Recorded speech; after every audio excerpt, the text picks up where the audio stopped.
from when I worked in the not-for-profit sector, being a not-for-profit leader for many years, writing a lot of grants. But then I kind of fine-tuned this when I was hired by a not-for-profit national foundation back in 2020. I helped them to administer $85 million in funding across the country to organizations that were addressing gender-based violence during the pandemic. So from that experience, I really got to understand the granting process. And so instead of, keeping that information to myself or charging people tons of money for this information, I give back to community and share this information with everyone. It's a little bit about me, but Queen, if you have a moment, could you share the presentation? And we'll start with our land acknowledgement. Thanks so much. If you go over to the next, thank you so much.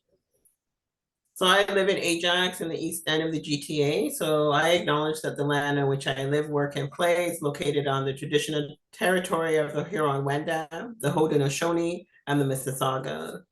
At the time of the European settlement, it was the Mississauga who inhabited the north shore of Lake Ontario, including what is now Ajax. I also acknowledge that these lands are the traditional and treaty territories of the nations covered under the Gunshot and Williams Treaty. So as I said, we've got a pretty full agenda. So we're going to start by talking about what is a grant for people who may be new to this process. There's a few quick tips on that. Then I'm going to share with you a little bit on the granting process. So again, from my experience working with a national foundation and kind of getting an introduction to the behind the scenes of granting. So I'll share some insights into that. Then we'll go into writing winning grant applications, giving some tips in terms of what funders are looking for. And then we'll look at the 10 components of a successful grant application.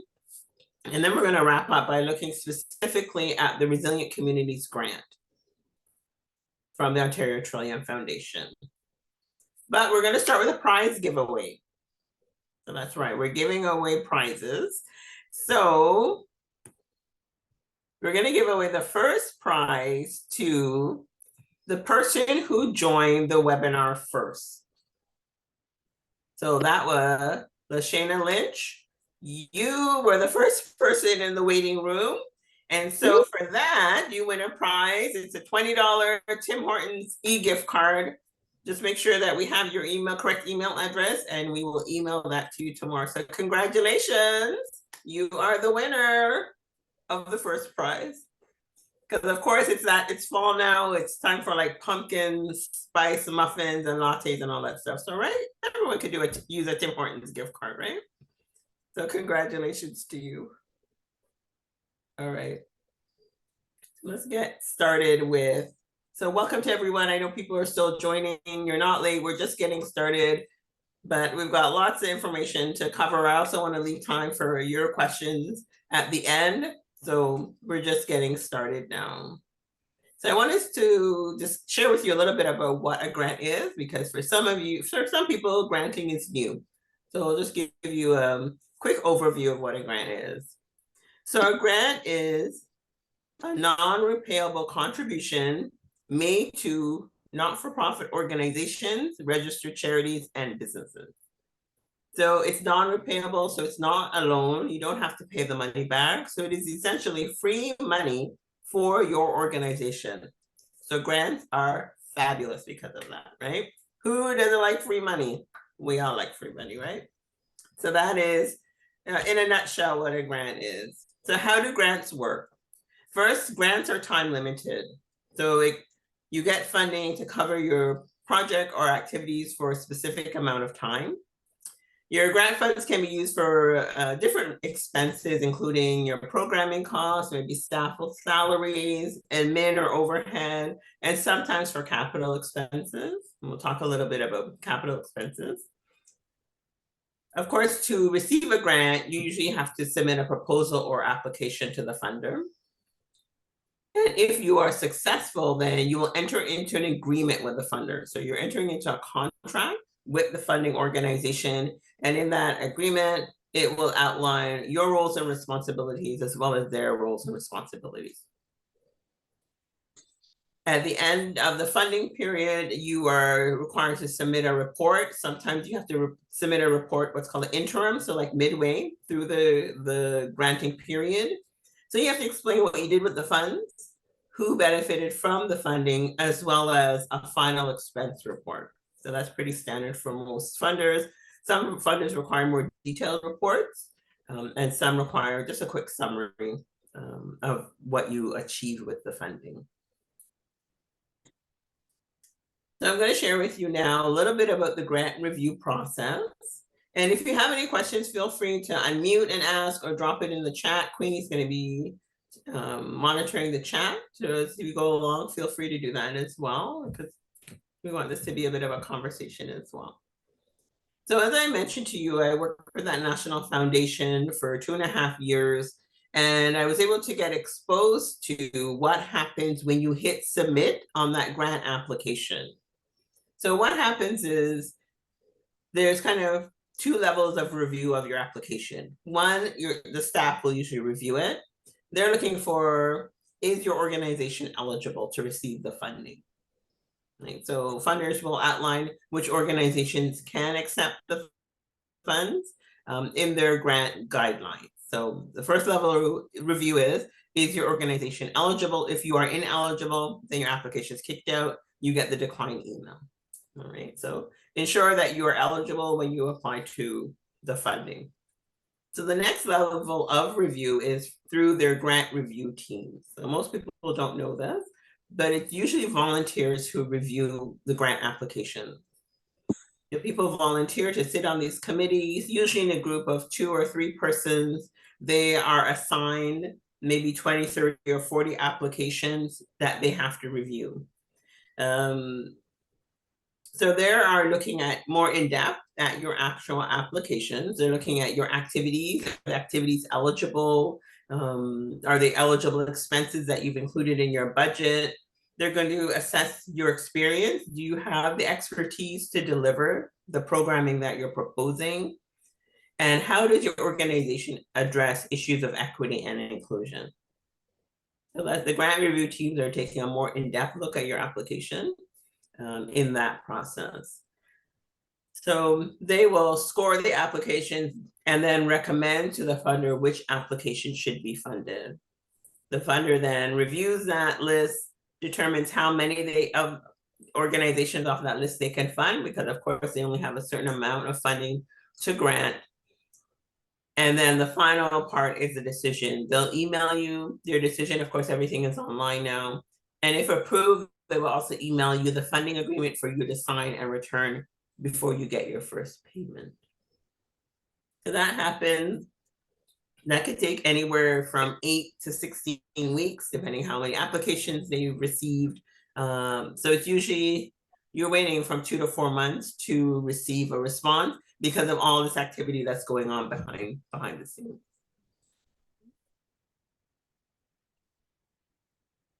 So eligible organizations, you're not always eligible to apply to a particular grant. So you want to review the grant guidelines that the funder provides, and they post it on their website to understand if your organization is eligible.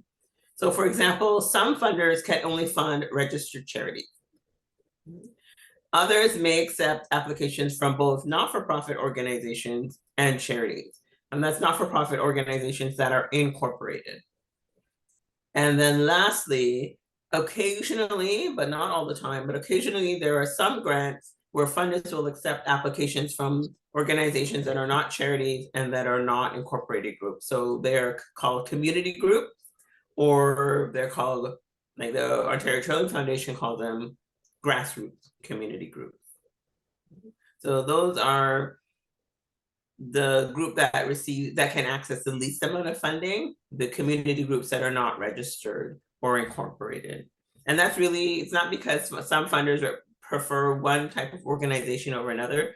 That's really because of the tax code. Canada Revenue Agency determine what kinds of organizations or funders can fund, and so that determines what type of organization they can support.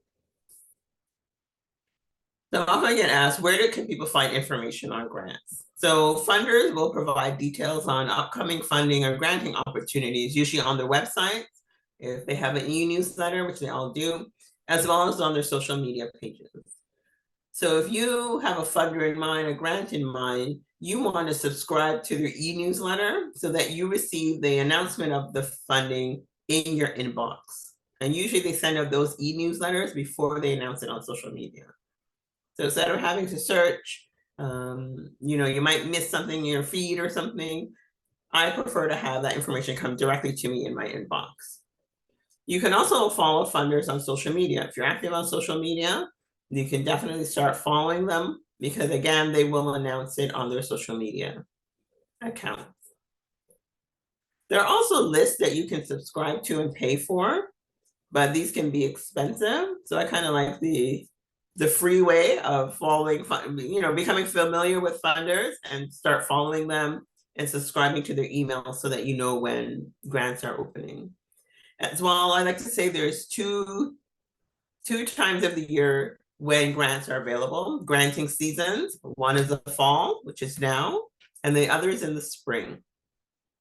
Right, so winter and summer, it's kind of quiet. That's when they're doing all that behind the scenes work of looking at grant applications, deciding which ones to fund.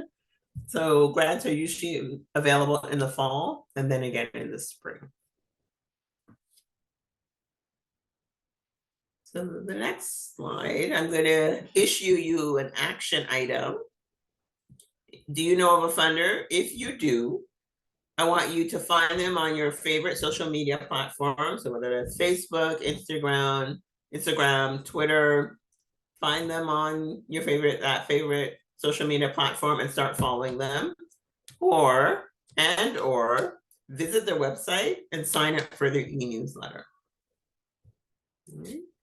So that's an action for everyone to complete. Start following some of the funders that you're interested in on social media or signing up for their newsletters. So any questions so far? Everyone still with me? Yes. All right. Thank you. So we're going to keep going then. So writing winning grant applications. So we're going to jump into what is it that funders are looking for when they're reviewing grant applications. And just a reminder, funders cannot fund all of the applications they receive. They usually get way more applications than they can actually fund. So winning grants, it's very competitive. Right? So most organizations can fund maybe 10 to 20% of the applications they receive. Right? So just remember that. So understanding how to write successful grant applications is a really important skill if you lead a not-for-profit organization or even a business. Because again, you want to get access to some of that free money. Right, so the next slide, thanks, Queenie. So what are funders looking for in grant proposals? What are they really looking for in your application? So one, they want to know that your organization and your work is aligned with their mission and values. Right? So you want to, when you're looking at possible funders, get a sense of who they are and the work that they are committed to funding. So for example, with that national foundation that I work with, they don't support like cisgender men and boys. They just don't support that work. So there was an application that came in to support a men and boys program, violence prevention program. Great sounding program, definitely needed, definitely need to engage men and boys in that work. However, it was not in alignment with the funder's mission and values. So that application was declined. Right? So ensure that you have a good understanding of that, because that's how they determine who they fund. Funders also want to invest in organizations and work that have positive impacts on the communities that they serve. So you have to be seeing some kind of measurable, achievable results. That's the kind of work that funders want to invest in. So you want to be making a difference, you're making a difference in people's lives. That is work that can be funded. They also want to know that you can deliver the work that you propose to do within the given timeline and on budget. So sometimes organizations can, like, again, this example from this work that I did with this national organization, some of the organizations were very small and they got these large sums of money, maybe like $150,000, and then they had trouble delivering. So ensure that funders want to ensure that you have the capacity, so you have the staffing, you have the connections to deliver the work that you propose to do. So even when you're writing your applications, ensure that it is realistic. Can you realistically achieve this in 6 months? So keep asking yourself that as you're preparing your grant proposals. And they also want to fund organizations that are committed to achieving equity and inclusion for people from equity deserving groups. So Indigenous, Black, Asian, persons of color, persons with disability, newcomers, refugees, 2S LGBTQ plus folks. Those are the priorities for most funders.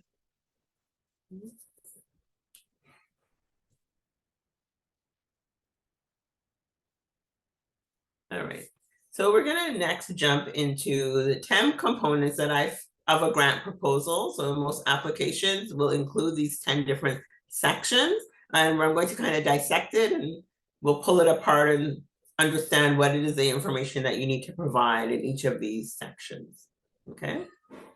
And I should have also said that we will email everyone a copy of my slides, a copy of this presentation tomorrow. So if you're, if you're busy cooking or multitasking, or trying to write notes, please know that we'll share a copy of this with you tomorrow.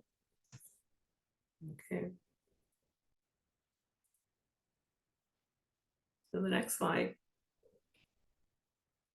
shows the 10 different sections: introduction, goals and objectives, information about your organization, your work plan, super important, evaluation, how will you assess whether or not your project or program is successful, sustainability, if you can speak to sustainability in your applications, we're going to talk about that, why that one's important. That one is important. Equity and inclusion, your budget, supporting materials that you need to upload or attach to your application, and last part is the signing authority. All right, so let's jump into section number 1, the introduction. Oftentimes it's not included, but sometimes it's there. You just want to give a summary of who you are, your ask, in maybe 1 or 2 paragraphs. The next section, your goals and objectives. So in this section, you want to explain what is your intended goal that you want to achieve in your project and with the funding that you're asking for. You want to outline how you intend to achieve your goal, and most importantly, who will benefit from the work over the stated period of time. So I give an example. For example, your goal may be to reduce social isolation amongst seniors in your neighborhood. Okay, to reduce social isolation among seniors in your neighborhood. That could be a possible goal of your project and program. So your objectives break down your goals into smaller, more focused actions that you will take to meet your goals. You want to use a SMART framework to develop objectives that are specific, measurable, A for achievable, R for relevant, and T for time limited. So the next slide, I'll break it down a little bit more for you. So if we refer back to the goal example that I just gave you, the goal is to reduce social isolation among seniors in your neighborhood. So you want to be, the first part of that SMART framework, you want to be specific. Who are these people?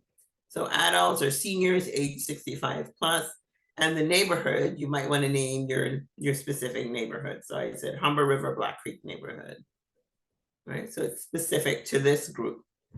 It's measurable. How will you know that you have reduced social isolation? You want to include 1 or 2 ways you're going to measure that. So you're going to use data from interviews and focus groups with seniors to find out how they're feeling, maybe what connections they have made during the project. to ensure that they are connected with community members and organizations.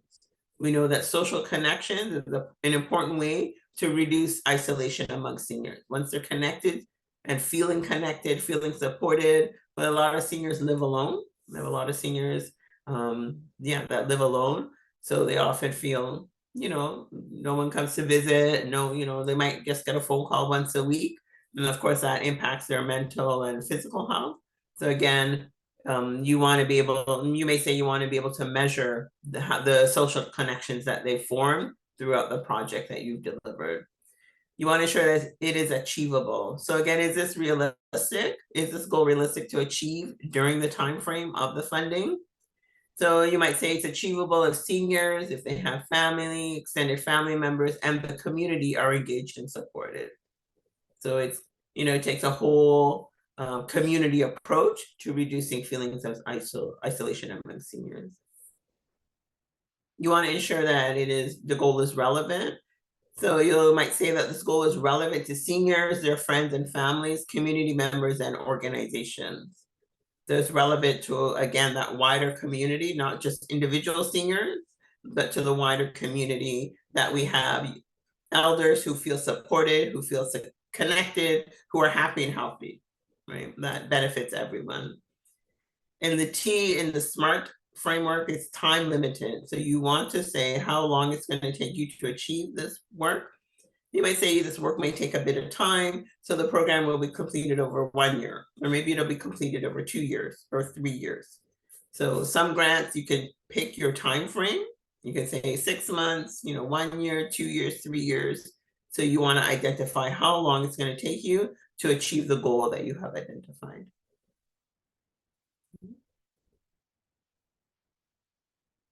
So the third section of most grant applications you'll find is information about your organization.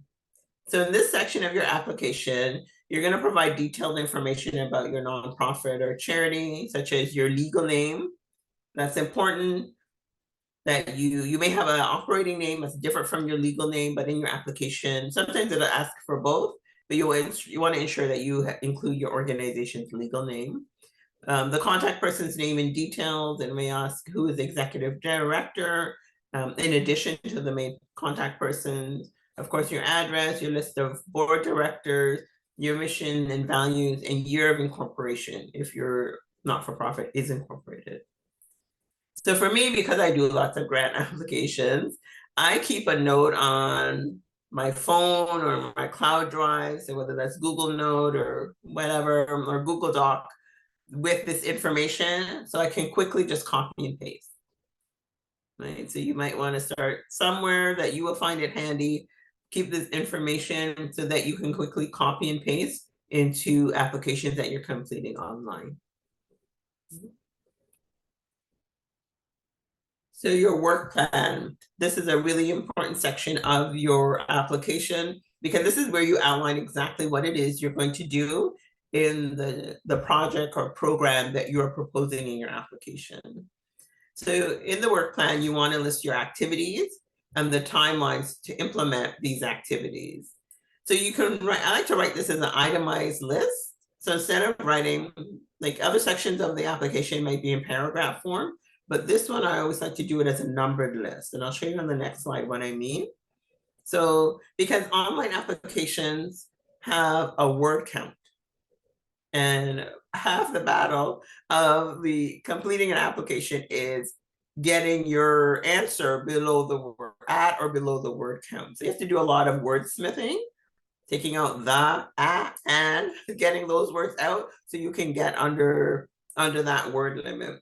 So I find that doing an itemized list, A, it makes it clear to the funder what it's doing. B, it makes it clear to you as a person writing. And 3, it ensures that you remain under that word count limit. So an itemized list is a good way to complete your work plan.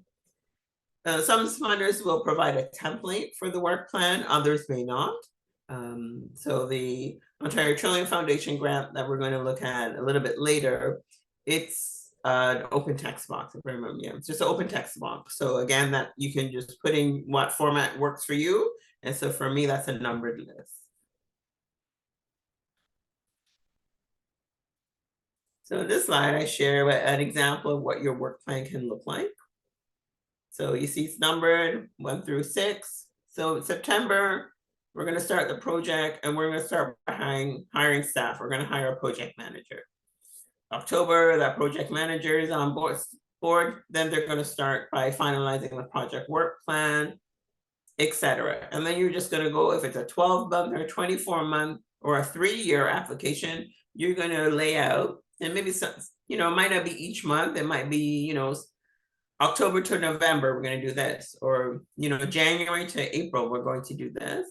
But I find that an itemized list like this, it's very quick and easy for the person reviewing the application to understand what it is you're going to do. And then when we talk about budget, it also makes it easy to do the budget. So in your work plan, you say you're going to hire a project manager. So that means in your budget, guess what should be in there? The salary for the project manager. Okay. So this itemized list includes the activity as well as the timeline, and then the budget will also match what's in the work plan. But we'll talk about that when we get to that. I think that's section 8. So number 5, evaluation. Most funders want you to assess the success of your project or program. So in the evaluation section, you want to talk about how you're going to evaluate your program. Show your plan to evaluate the work the funding will support. Include information such as what data collection methods are you going to use? For example, you're going to do surveys, you're going to do focus groups, maybe you're going to do community consultations, as well as your metric. How will you know the program is successful? What is it that you're aiming for? So it might be, for example, 80% of seniors, in that example I gave earlier, 80% of seniors reported increased engagement, right? So you want to also identify what is it, the target that you are trying to reach, and then your evaluation is going to tell you whether or not you met that target or met that goal.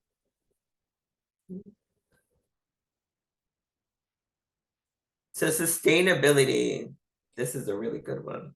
And this is one that people often miss in their grant applications. So if you are able to talk about this in your application, it really increases your chances of getting that funding. Then why is that? Because grant funding is intended to provide short-term funding to an organization. That's why most grants are like 6 to 12 months long. It's supposed to just kind of be temporary, kind of get you over that hurdle so that you are in a better place as an organization, but that you're able to continue with the work. So you need to, in your application, explain how you will continue the work after the grant has ended, and show that you thought about or considered how to make the work last beyond the time of the grant. Because funders want, and community members want work that is longer term, right? And funders want to invest in work that is sustainable. Right? Community members will often say, oh yeah, you come in with your project funding for 6 months or a year and then we don't see you again. Even community members are tired of that kind of work. We want to see longer term, more sustainable work that's really getting to the roots of issues and not just staying at the surface. So you want to really take your application from here to up here by being able to talk about sustainability. How will this work continue after the grant funding has ended? And of course, that can be difficult because most not-for-profits are not well funded. They're always trying to do everything with nothing. So, it is a bit of a tension, but this is what funders are looking for in the application.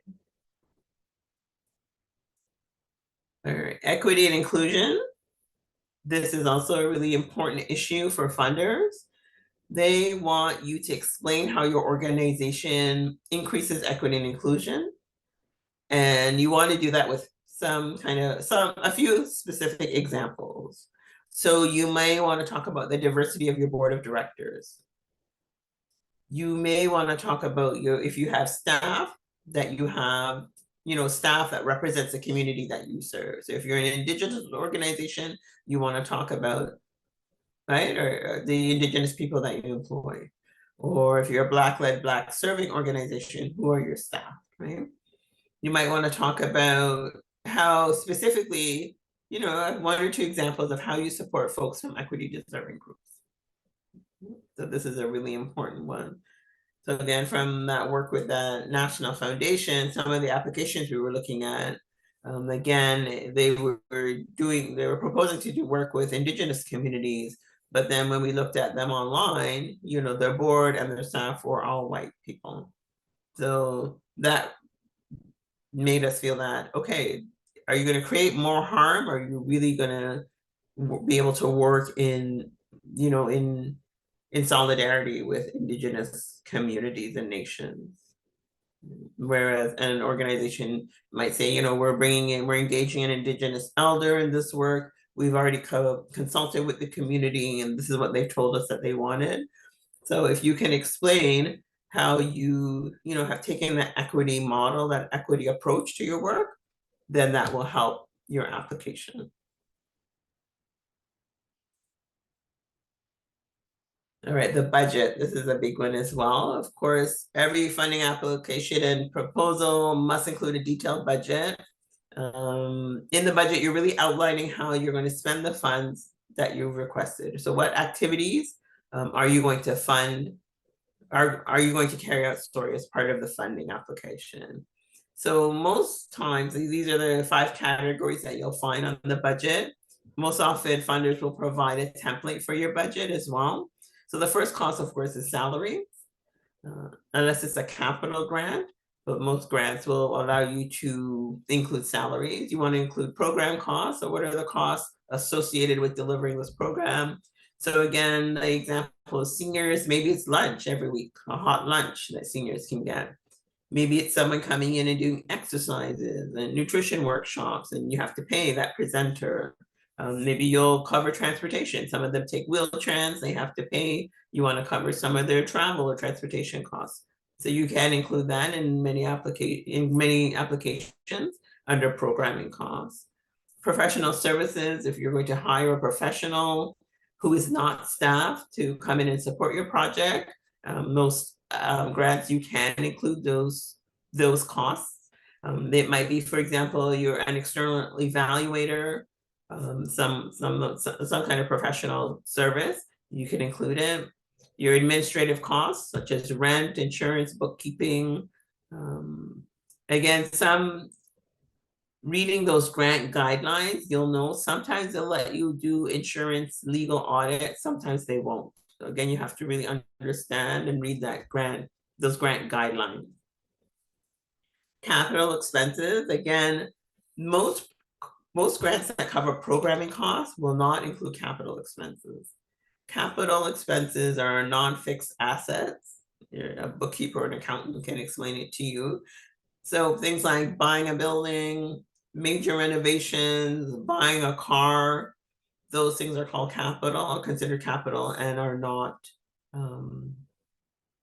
included in grants that are supporting programming. So again, the grant guidelines will let you know that, whether or not capital expenses are included. So budget considerations. So for grants that are including salaries, you can only include the salaries for staff who will work directly on the project. So that project coordinator, that project manager, you can include that person's salary. However, your bookkeeper salary, you may not be able, or maybe a portion of it, you'll be able to support. Or if you have a project, the staff working on another project, you won't be able to include that salary in this application. So again, salaries only for staff who are working directly on the project. Program costs, I talked about that a little bit earlier. Food, transportation, materials, supplies, you can include all of those in the application. Professional services, I talked about the external evaluator as an example. Administrative costs. So you can charge a percentage of your rent, audit service, bookkeeping, management, and other costs or overhead, but you can only charge a percentage. It is presumed that the project is not the only work that your organization is carrying out. So you would have to determine whether that's 10%, it has to be reasonable, or 20% of your rent, if your organization has red, for example. So that's your administrative costs.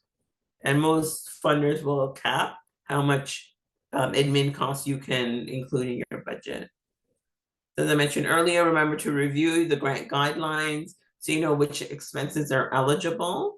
And it's different between funders and even different between different grants that one funder may have. So review the most recent copy before starting to write your grant application. So section 9, we've gone through the other 8. Section 9, some of the support materials or supporting documents that you need to attach to your application. So if you are incorporated, then you'll need your articles of incorporation or a copy of your bylaws. You'll also need a copy of your most recent audited financial statements, or if you don't do audited statements, then your most recent financial statements. You'll need a list of your board of directors, so you need their names as well as the terms. So if you have, if you're a larger organization and you have a larger board, you may have, then each board member is allowed to serve a 2-year term, for example. Then you probably overlap terms, so you're not losing all of your board directors the same year. So sometimes the funder will want to see, so if someone's serving 2020 to 2022 or 2023 to 2025, you may need to include that information in the grant application. So another tip, so I have a folder saved on my cloud that has all of these documents ready. So when I'm completing the applications, again, I can quickly upload them and submit them. Because of course, I must admit, as much as I try to be organized, I'm like, oh yeah, this application is not due for another month. I have lots of time. The day of, I'm like, the hour before it's due, I'm still typing away, trying to get it done. So once I know that I have it helps to have those things ready, so that I can quickly finish an application. I know, don't judge me, that just is who I am. I work towards deadlines. I have no shame. I have no shame in sharing that with all of you. So I know who I am, so I make sure I put in tools that keep me, allow me to be successful. So I keep a folder with all of these documents. And then number 10, the final area of the funding application, you just have to provide the name and contact information of the person who has authority to sign funding agreements for your organization. This may be the president or treasurer of your board. If you're a larger organization, if you have an executive director, it might be the executive director or CEO.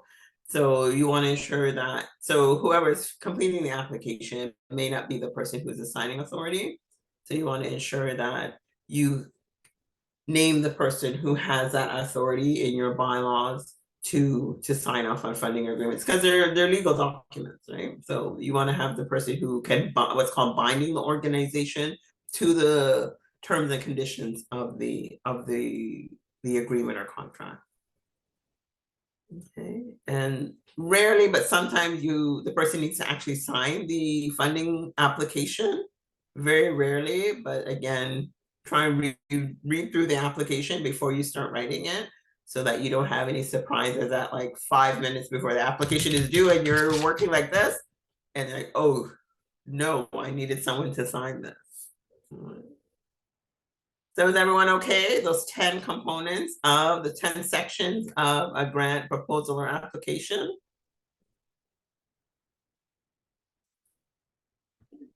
For instance, if you're given, like, you're saying what you're spending the money on, and you say like for salary, and for say you're dealing with youths or whatever, can it be that you're spending the money on giving them like bus passes or things like that? Yes. Oh, absolutely. Yeah. That usually will be covered if you're giving the transportation, if you're buying. So now you have to buy Presto cards, right? So we had a Yeah. grant last year. We bought, Presto cards for seniors. And the funder was more than happy to provide that. Okay, thanks. Yeah, no problem. All right. It's on the chat. Everyone is okay. So let's continue. I'm going to share a few more grant writing tips, and then we'll look at the actual grant application that opened today. So here are a few more tips I want to share with you. So as I mentioned a minute or two before, review the grant guidelines and application in advance of the application due date, just so that you generally have an idea of what is being asked of you. If there are any supporting documents that you need and you don't currently have on hand, it gives you time to get organized. Another thing you want to do is register and attend webinars that funders have. They will usually have this, a week or two after the application is open. So these are good because you get to understand, again, their granting process. They'll talk about the application. They'll tell you which expenses are eligible, which ones are ineligible, and which organizations are eligible or ineligible. And it's also a great opportunity to have your questions answered by staff at the funding organization. So if you can, most of the webinars, of course, are during the daytime. So if you're working and can't attend, still register because they'll send you a recording of the webinar. And then you also get a copy of their presentation slides.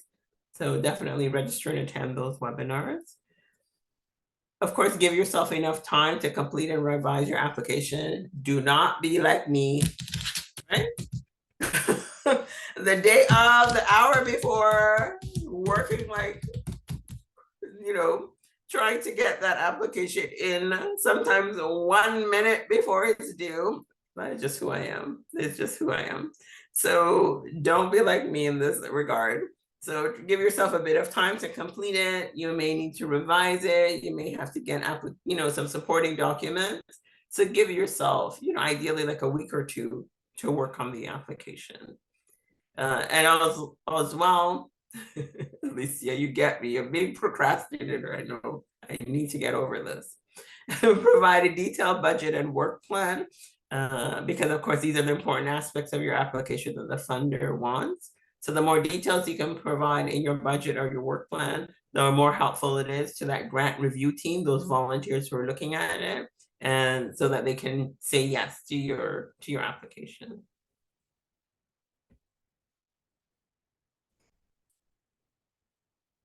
So one thing I like to do is I like sometimes when I open the grant application and I see all these big empty text blocks, I'm like, I don't have the energy right now to write a long story. So what I'll do is I will start with the budget or the work plan first. So sometimes I work in reverse. That's just kind of how my brain works. So why I like to do that is because I'll map out the work plan. What are the activities that this organization wants to have funded? When are they going to have, completed? What will that work plan look like? Then I will go back to the budget and say, so in that example, September, hire a project manager. Well, that means in the budget needs to include funding for that project manager. So then when I go back to those big open text boxes about, well, what are you doing? Who are you? La, la, la, la, la. I can ensure that the budget, the work plan, and then the narrative all are in alignment. Right? They're all telling. So this way, the story that the application tells, it's clear. The goals, objectives, activities, and budget are all aligned. And so that makes it very easy for a funder to say yes, because they can follow along the story that your application is telling. So yeah, I've looked at applications and they say they're going to do this and you go to the budget and you're like, whoa, these are not lining up. It's like, this is like a total, and usually that, when that happens is when people are waiting till the last minute. I'm not the only one. The last minute to do the application and it's rushed. So you didn't have time to go back and check these things. So for me, I find it helpful to be able to tell a clear story by starting the work plan. Then I go to the budget and then I might go back to the narrative, because then I know the story that I'm telling. So that's another tip that I use when I'm writing grant application. So I'm revealing all my secrets here tonight. So Any questions before we jump into the OTF Resilient Communities grant and take a look at that in more detail? Like, how do you get a list, or how do you know like organization that give grants? Mm-hmm. So that's a good question, Tanya. So as you're working in the sector and as you're leading an organization, you get to know which organizations are give grants. So like the Ontario Trillium Foundation is a big one, and we'll look at their grant in particular. But of course, when you're just starting out, you're not as familiar, it can be difficult. So one of the things that I do in my company is we maintain a list of grant opportunities. So for registering and being here tonight, we're going to send everyone an email tomorrow, and we're going to include a copy of these slides, a copy of the recording, and a link to our list of grants. So we are taking out some of the mystery. So it'll be a link to a Google sheet that you'll look at. I think we have 115 grants. I think we added two more this week, 117 grants that you can look at. Some for not-for-profits and charities, some for businesses, some in Ontario, and some across Canada. All right. Sounds good. Yeah, all right. Because yes, it can be difficult, and it's even for me. Sometimes it's hard to keep track of all the grants that are happening. So I like having that list. Everything is there. And we because I even saw another one yesterday. I was looking at something. Scotiabank has one called Scotia Rise. Like a $100,000 grant or something. That's a new one. So I've got to do some research into that one and then add it to the list so you all can have access to it again. Or as well. Any other questions? I'm sorry, Michelle, I missed that. Where is the list? We'll send it in the email we send out to everyone tomorrow. Okay, perfect. Thank you. Yeah, no problem. All right. So let's look on the chat box at this grant in a little bit more detail. So the Resilient Communities Fund grant. So OTF is a really great funder. They fund a lot of really great work around the province, but because they're such a great funder, their grants are very, very competitive, right? So you want to ensure that you write, you're very intentional and write a really great grant application. So the goal of the Resilient Communities grant, and I think this is now the third time they're offering this funding, it's to help organization recover, expand, and increase their capacity, right? So and become more resilient. So it's really after the past 3 years, what has happened? It's been really tough for not-for-profit organizations in Ontario. So this funding is really meant to support organizations. So by the end of the funding, your organization will be stronger and the communities that you serve will be more resilient. So the application portal was opened on Monday, but it opened today. I think they're a little bit behind, it seems, but applications are due a month from now. So on October 25th at 5 p.m. EST. So for those of us who are submitting, 5 minutes before, make a note. The funding is open to registered charities and incorporated not-for-profit organizations. Funding is available up to $200,000 over a maximum of 2 years, but you can ask for smaller amounts. If your organization doesn't have the capacity for that much money, the minimum amount is $10,000 for I think 6 months. But again, based on the capacity of your org, ask for that amount of money. So a maximum of $100,000 per year. So that could equal $200,000 for 2 years. You must upload 2 years of financial statements.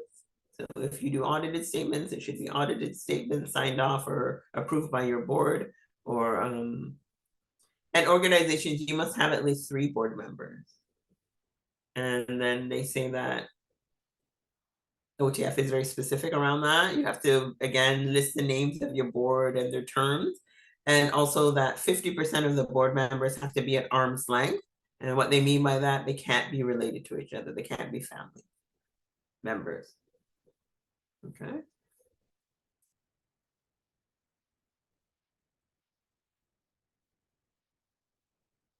So the project outcomes. But I want to say before I jump into that is so the OTF, Ontario Trillium Foundation, sorry, Ontario, that's what OTF stands for. It's kind of a two-step part to their two steps to their application. One, if you've never applied to them before, you need to register your organization. So that's the first step, and it can take a couple of days to turn around. So again, don't wait till an hour before on the 25th, you won't get approved in time.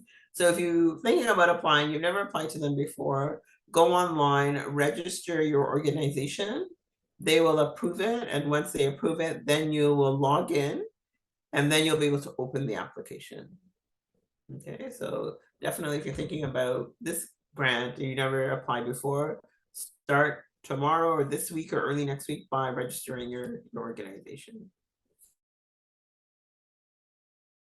For this grant,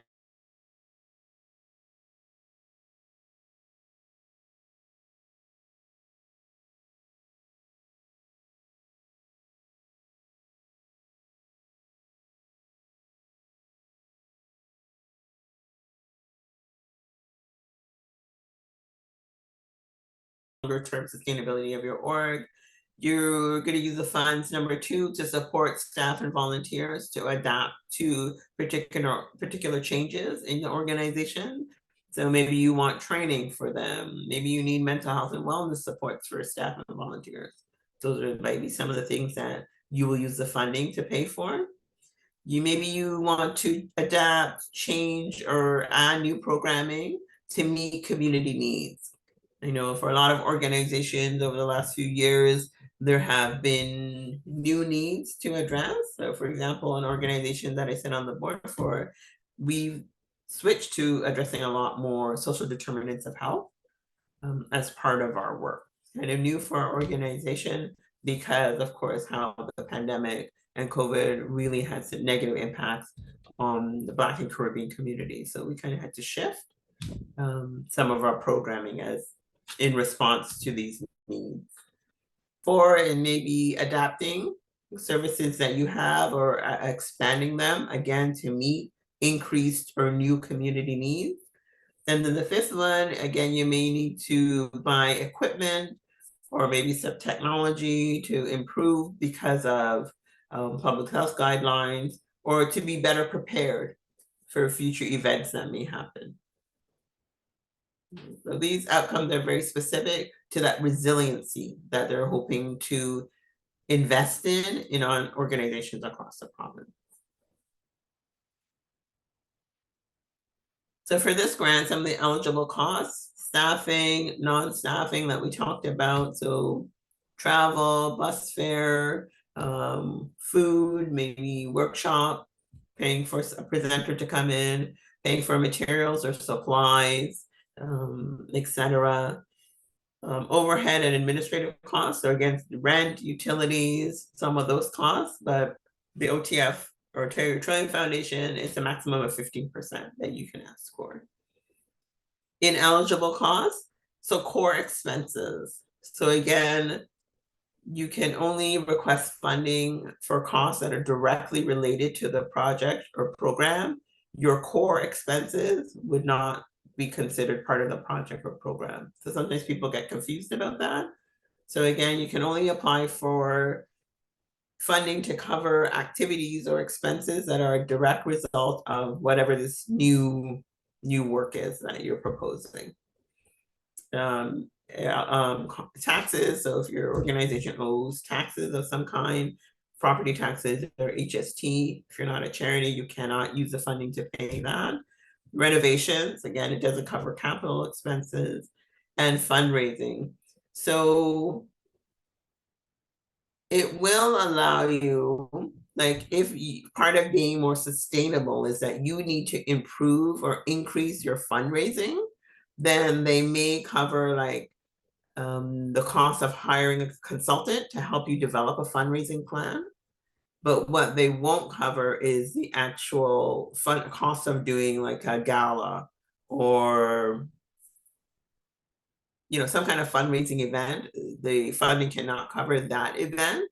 However, if it is part of your sustainability plan is to increase donations, corporate sponsorships, and maybe you want to get some support on how to do that better, you can apply, but the actual doing of that, you cannot apply for.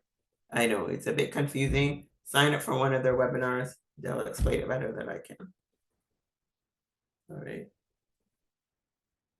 And so this last slide is the assessment. So Ontario Trillium Foundation, very transparent, and they explain how your application will be scored.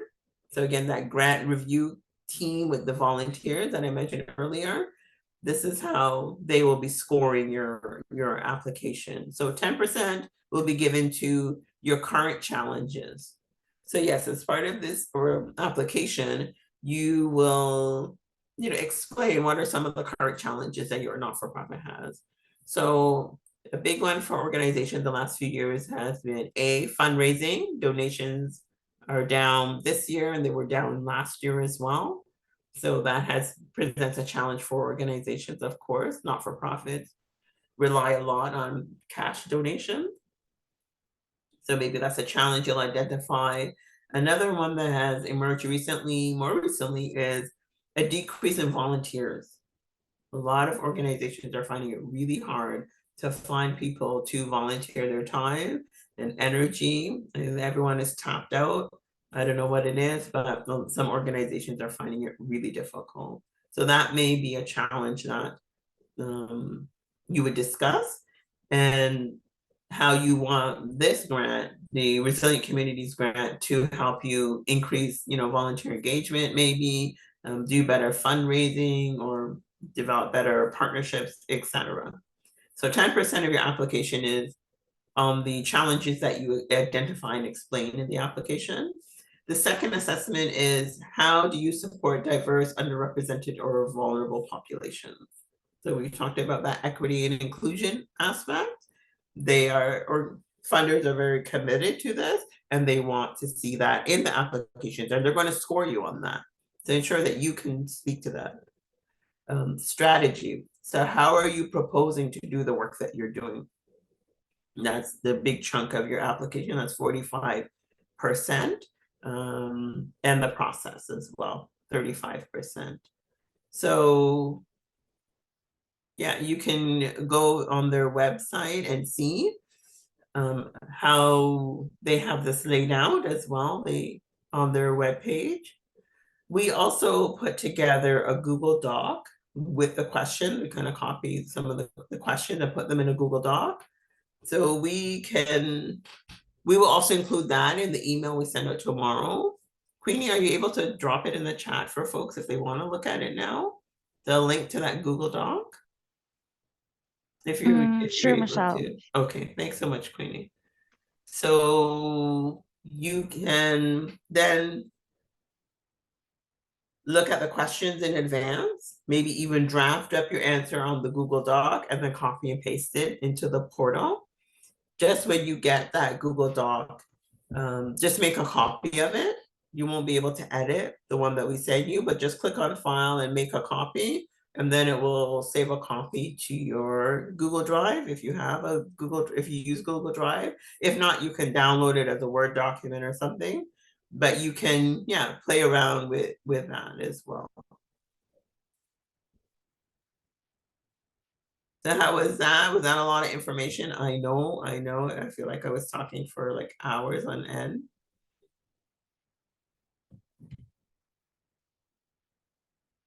All right. So now we're gonna have time for some questions.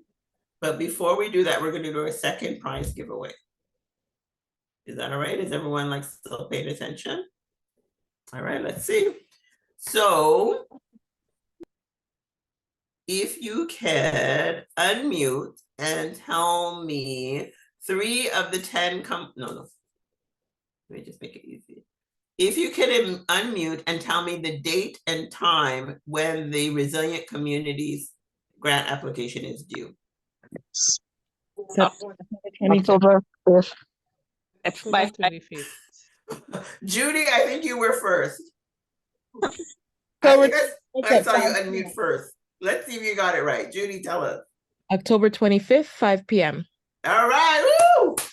We have a winner. I said, okay, let me make it easy. So Judy, you have won the second Tim Hortons gift card. So we'll make sure, Queenie will check with you to make sure we have the correct email where you want us to send that gift card to. Thank you.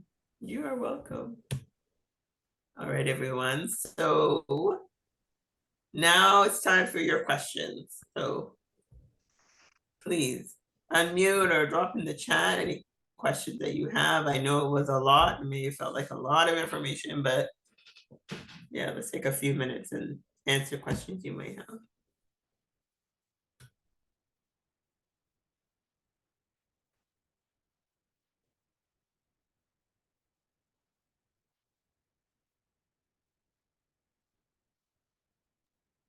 You did an amazing job, Michelle. There's no question. It was very detailed. In my head, I'm like, why am I not applying for grant? Because you explained it so thoroughly, and it seemed like an easy process, but I feel like once you get your first application in, and the tips you gave seem like very helpful. Yes. I have a question. Do they normally, because I didn't file my taxes probably for 2 years, which I should, but do they normally ask for like your tax receipt for your business for some grants? Do you know? You don't, but they will ask you like, are you current or do you owe? Are you in arrears to the government of Canada or something? Okay. They'll ask. You don't have to show it, but you know, if you are, just make sure that, I mean, submit the application, but just make sure you're no longer in arrears by the time they're gonna give you the grant. How about that? Okay, thank you. No problem. Michelle, I feel the same way. Mhm. It was just so clear and concise. You really simplified it for me. I am, and I've written a grant before, and I still find that this is just so helpful and brings so much clarity to the process. Awesome. So happy to hear that, Monique. It can be a bit overwhelming when you've never done it before or you're not sure what to do. And so, yes, I wanted to make sure that it is clear, that it is approachable, it is doable, but you just need to understand what it is that, and I think really understanding it from the viewpoint of funders, what they're looking for, you know, and keeping that in mind when you're writing the application. There's a question in the comment. What documents are we usually expected to submit? Okay, and then I think Shireen had her hand up, so I'll answer the question in the chat, Tanya. So you're usually expected to submit like your audited financial statement. You're also maybe your articles of incorporation or your bylaws if you're a registered charity or if you are incorporated. Sometimes the list of board directors, or that's usually in the portal itself. But those are usually the main ones that you have to show that you're a registered organization, that you have bylaws or articles of incorporation, and then your list of board directors. And then sometimes they may ask for your banking information because it just makes it easier when if you do receive it. So sometimes you may have to upload your direct deposit form or something like that. And sorry, Michelle, is there like an average wait time? Like after you submit your application, is there like a 6-week period that you have to wait? Is like a wait time, or is it something that happens like instantly once you apply? Good question. So because there's a grant review process that takes time in the back, it will take anywhere from 8 to 16 weeks to hear back from the funder. I know, like for one grant I applied to in June, I haven't heard back from them yet. So that's been 12 weeks.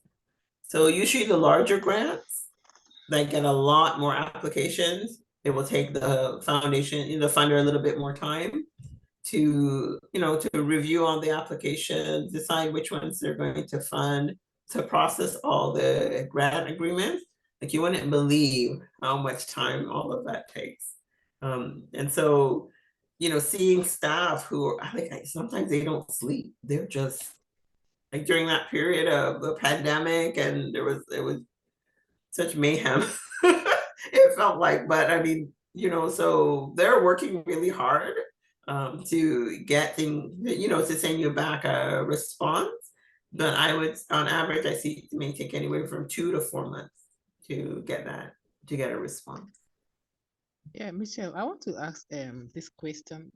What Yes. is the problem in like a new organization having difficulty in receiving grants, kind of? So usually they will tell you that you have to be like from 2 years upwards before they could, like um offer you like some grants, kind of. What was the reason for that? Because usually the first year it's actually like a struggling year because you're going to be using most of your funds, kind of. Yeah. So Right. what's the essence? Because like a new organization needs like support, kind of. So when you say the organization is not eligible, so Mhm. why? Yeah, good question, Mona. So usually, and it is a bit of a disadvantage to newer organizations, you're right. So they want to know that your organization can deliver on what you're proposing to do. So the longer you've been around, the more of what's called a track record, right? You have a bit of a history to show that you've done this. So what I recommend to younger organizations, newer organizations, you want in your application to talk about some of the skill sets, for example, that your board members have. So this is another thing. When you get started, you're going to invite your auntie, your uncle, your brother to sit on your board. But as you grow, be strategic on who you invite to sit on your board. Ideally, a board should have someone who is an accountant, like a CPA or CA. Ideally, you want a lawyer because there's so many legal issues coming at HR issues. Maybe not so much for the lawyer, but you want to have someone who has an HR background if you have staff, if you employ staff. You want to have someone who has project management, grant management, and someone who has fundraising. So you want these 5 skills. So if you are a newer organization and you pick your board directors based on skills, what's called a skill-based directors, you can then talk about that.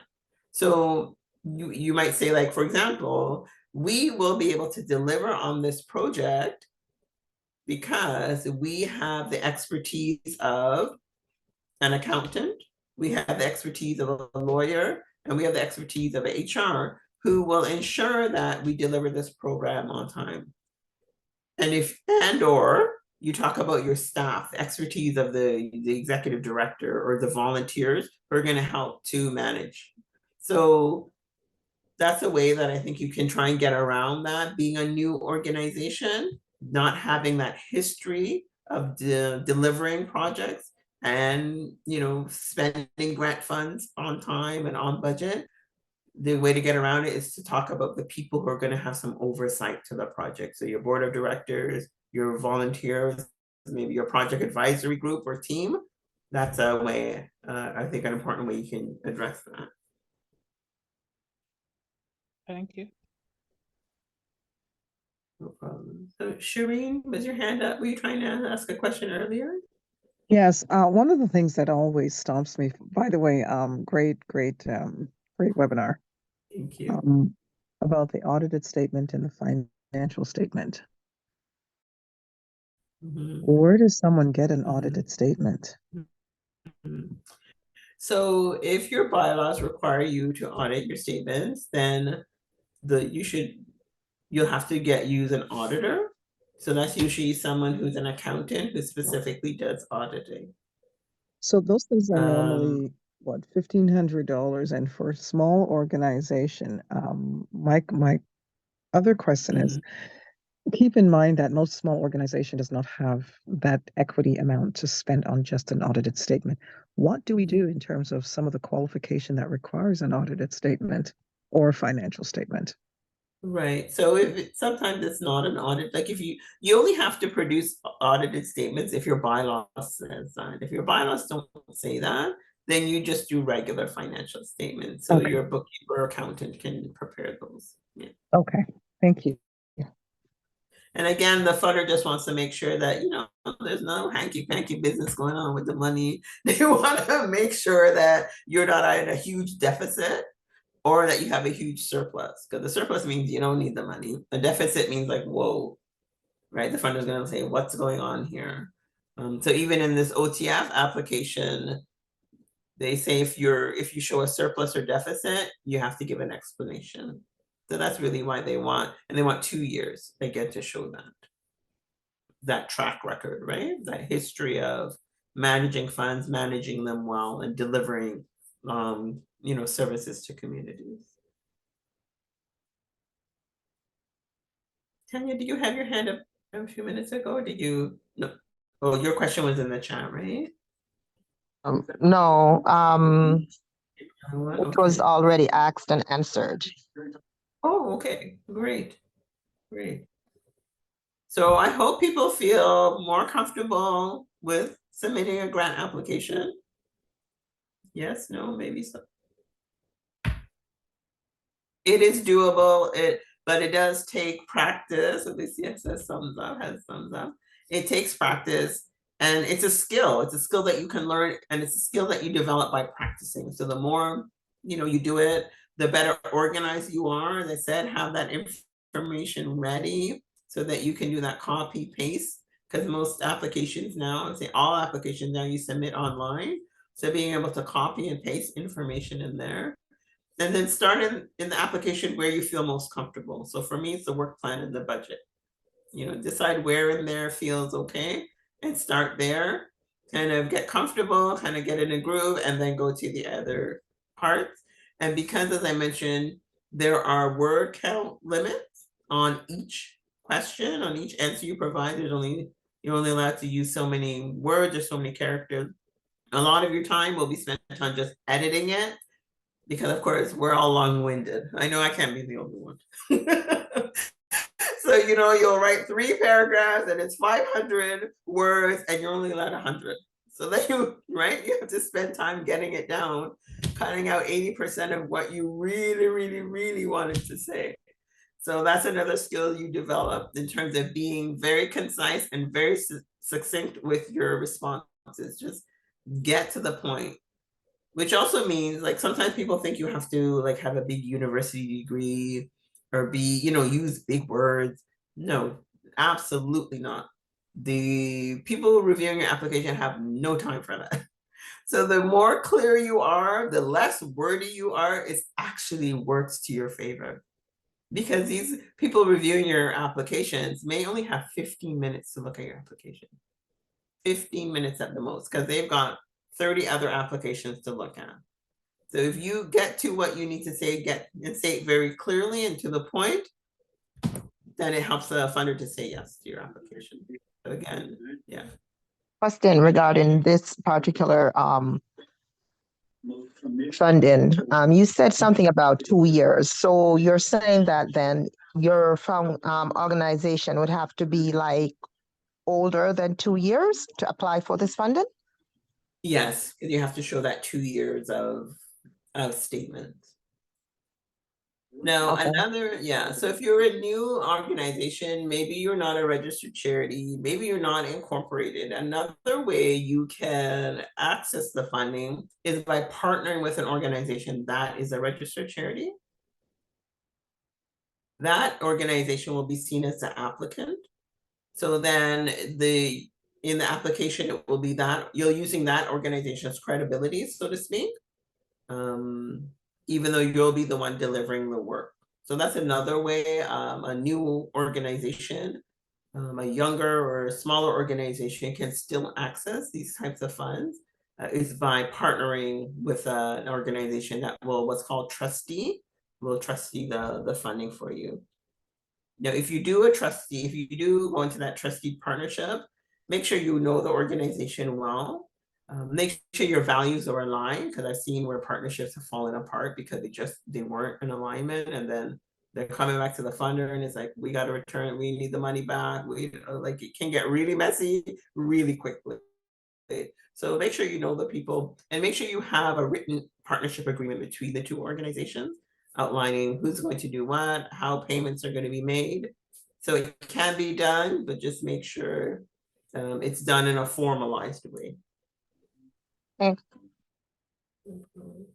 Now, there's another grant that is coming available. If you're in Toronto, your organization is in Toronto, the Toronto Community Foundation is having its Vital Signs grant. It'll be on that list we share with you tomorrow. That's really good for smaller organizations because you don't have to be a registered charity or an incorporated not-for-profit. So if you're a community group, Black and Indigenous led, I believe, you can apply for up to $25,000, and I believe it's for 1 year. So it's a smaller pot of money, but again, sometimes as a smaller organization, you just need that, you know, as Moina said, you're kind of in that survival mode. $25,000, you'll be able to do a lot with, because you know how to, right? You know how to make something out of nothing. So that's another grant. You want to look, you'd be interested in, you may want to look at the Toronto Community Foundation Vital Signs grant. And I believe it opened this week as well. And the deadline for that is October 20th, if I'm correct. So you'll see that on the sheet that we send it tomorrow. We also send out newsletter each month. So next week we'll do our October newsletter, and always in that newsletter I talk about upcoming grants for folks. So hopefully you'll get the newsletter, and then you'll see the upcoming grants so you can plan for that as well. So any other questions before we finish? Oh, it's 8:20. Michelle, I just have a quick question. You touched on an area that I have great interest in because I don't have currently my charitable status.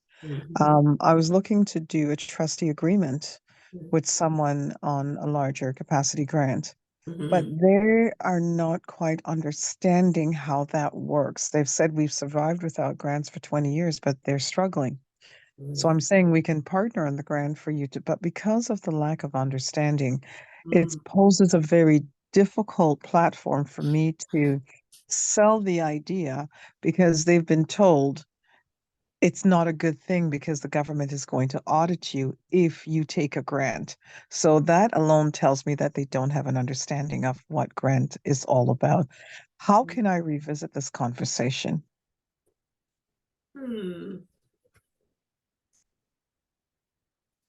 They're afraid the government's going to audit them. They're in good standings with the CRA. They filed on time. They're not behind. It's just, I think, an older generation lack of understanding. Right. And also that, you know, you don't take money from the government, right? You just bootstrap and do what you have to do. So yes, I can appreciate their hesitancy. So maybe it is, I don't know, meeting with an accountant or a treasurer to explain how the funding works with them. No, tell them that the government's not going to audit them because they get grant funding. That wouldn't be part of it, but you can also share some of the benefits to having the grant funding. You know, they can get, usually you might give them 10 or 50% as an administrative fee to cover their costs of if they're going to do the bookkeeping, etc. But yeah, it can be a really tough sell, and it may just be Shireen may just want to look for another partner. Okay, thank you. Because again, I've seen that where, you know, it's a tough sell. They finally say yes, and then like 2 weeks after they get the grant funds, there's a problem, right? And then when you're a funder, you don't really want to have to get into those. But when I was working with this foundation, yeah, there were meetings I had to have with these trustees, and they didn't have a partnership agreement. They didn't have things laid out. They weren't quite aligned. So it may be, you know, that a red flag for you, and maybe Shireen, if you can find someone else, it might work better for you, a lot less stressful. Thank you, Michelle. No problem. So no other questions? All right. Well, I hope you've enjoyed. It sounds like some of you enjoyed it. I hope everyone enjoyed the webinar tonight. I certainly had fun. The time has gone by really quickly. I'm glad I presented the way that is, you know, accessible and easy to understand. thank you so much for joining us this evening and giving us your time. As I said already, we will send a follow-up email to you tomorrow with a copy of the presentation slide, the copy of the list of grants, a copy of the recording, and a copy of the questions from the OTF grant application. Yeah, and then if you have any questions, you can always email me and ask me questions that you may have as you're filling out the application. And remember to start following some funders online or signing up for their e-newsletter. Maybe that's kind of be your first testing of the grant funding waters. Start looking at some of the funders and some of the work that they're doing, which organizations they're supporting, as you think maybe, maybe not for this grant, but maybe in the future you'll apply to some funding.